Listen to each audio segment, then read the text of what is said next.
এখনো থমথমে মালদার বৈষ্ণবনগর থানার ভারত বাংলাদেশ সীমান্তবর্তী সুখদেবপুর গ্রাম। জঙ্গি অনুপ্রবেশের আশঙ্কা করছেন সুখদেবপুরের অধিকাংশ বাসিন্দারা। যদিও খোলা সীমান্তে কড়া নজরদারি রয়েছে বিএসএফ এর। গত সোমবার সুখদেবপুরের প্রায় 1200 মিটার খোলা সীমান্তে কাঁটাতারের বেড়া দেওয়ার কাজ শুরু করেছিল বিএসএফ। আর অদ্ভুতভাবে ওই কাজে বাধা সৃষ্টি করে বর্ডার গার্ড অফ বাংলাদেশ বা বিজিবির সদস্যরা।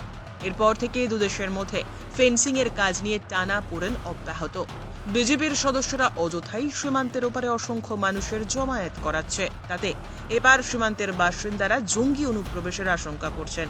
এছাড়াও চোরাচালান বন্ধ হয়ে যাবে এই অনুমান করে এই সীমান্ত এলাকায় কাঁটাতারের বেড়া দিতে বাধা দিচ্ছে বিজিবি। স্থানীয় গ্রামবাসীরা জানাচ্ছেন, সীমান্তের এই খোলা এলাকাটি দিয়েই জাল নোট গরু পাচারের করিডোর হিসেবে ব্যবহার করে আসছে দুষ্কৃতীরা। শুধু তাই নয়, জঙ্গি অনুপ্রবেশের চেষ্টাও চালানো হচ্ছে। এই এলাকায় 3 ফেজের কাঁটাতারের বেড়া দেওয়ার কাজ সম্পূর্ণ হলে হয়তো সমস্ত ধরনের অপরাধ বন্ধ হয়ে যেত। বাংলাদেশি দুষ্কৃতীদের 2 নম্বর ইনকাম বন্ধ করে দেওয়ার উদ্যোগ নিয়েছে বিএসএফ, আর তাতেই বাধা দিচ্ছে বিজিবি। আসলে ওপারে দুষ্কৃতীদের সঙ্গে বিজেপির সদস্যদের লেনদেনও রয়েছে। তবে ওরা যদি গ্রামবাসীদের সাহায্য নিয়ে হামলা চালায় তাহলে আমরাও বসে থাকবো না, মন্তব্য করলেন একজন। এখন পরিস্থিতি বলতে কাল থেকে কাজ কিন্তু অফ, ওরা কাজ করতে দিচ্ছে না। আর আমাদের বিএসএফ কাজ করতে যাচ্ছে তো ওরা পুরো রাইফেল নিয়ে প্রস্তুতি, বাঙ্গার টাঙ্গার করে সবসময় প্রস্তুতি নিয়ে আছে। আমাদের বিএসএফ কিন্তু সহজে কিন্তু করতে পারছে না, রাস্তা করতে পারছে না, তার ভাড়া করতে পারছে না। বাঙ্কার কেন করেছে? মানে বাঙ্কার করেছে বলতে তুই তার ভাড়া করলেই ওই ফায়ার করবে, গুলি করবে। হ্যাঁ, গুলি করবে, কোনো ওই দেখা দেখি সিন নাই। কে? বিজেপি? বিজেপি এতটাই।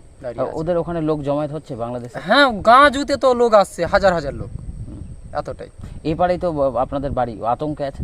আতঙ্ক বলতে যদি ভবিষ্যৎ লেগেই যায় যুদ্ধ, তো আমরা কি থাকতে পারবো? আমরা থাকতে তো পারছি না। মানে বাঙ্কার করে বন্দুক নিয়ে একদম গুলি চালানোর জন্য গুলি চালাবে। আর আমরা রাস্তা করবো, আমাদের যান চলে গেলেও রাস্তা করবো, আর না হলে আমরা সুরক্ষিত থাকতে পারবো না। এই যে ফাঁকা তার কাটা নেই, এখান থেকে কি হয় মূলত ওই পার থেকে? ওই তোমার ধরো ওদের আতঙ্কবাদী ঢুকে।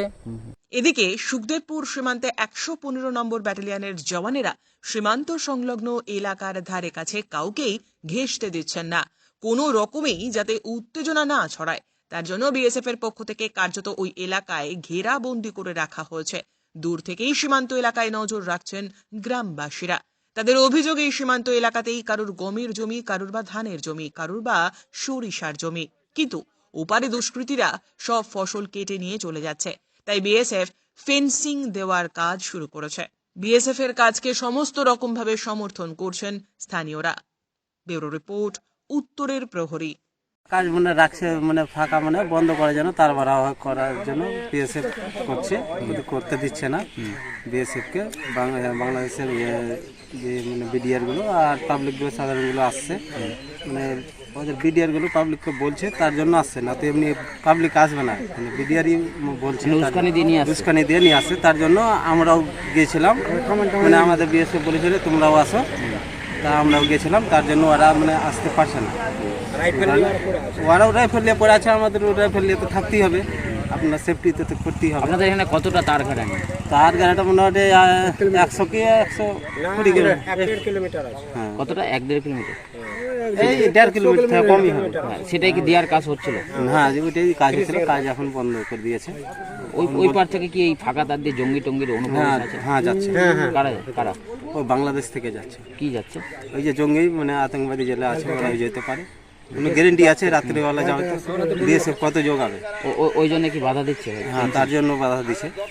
হ্যাঁ, ঢুকতে পারে। আজকে তো শুনছি ঢুকেছে 6-7 জন, কুয়াশার মধ্যে না, কুয়াশা না, কুয়াশার মধ্যে আজকে তো 6-7 জন ঢুকেছে।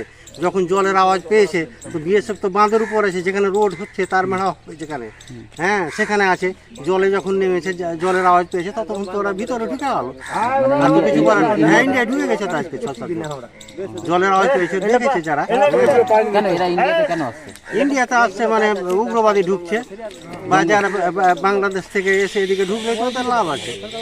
হ্যাঁ ওই জন্য কি তার ঘাটাটা দিতে বাধা দেওয়া হচ্ছে? হ্যাঁ ওই জন্যই তো বাধা দিচ্ছে। তার সঙ্গে ধরেন যে এখান থেকে গরু গেলে তো ওদের মাংস বিক্রি করে ওদের লাভ আছে।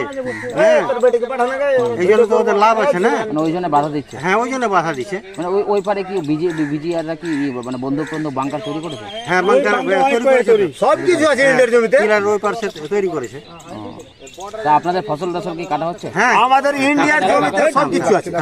আপনাদের কি ফসল টসল কাটা হচ্ছে? হ্যাঁ হ্যাঁ হ্যাঁ কি কারা কাটছে? ওই বাংলাদেশের লোকেরা। কেন কাটছে?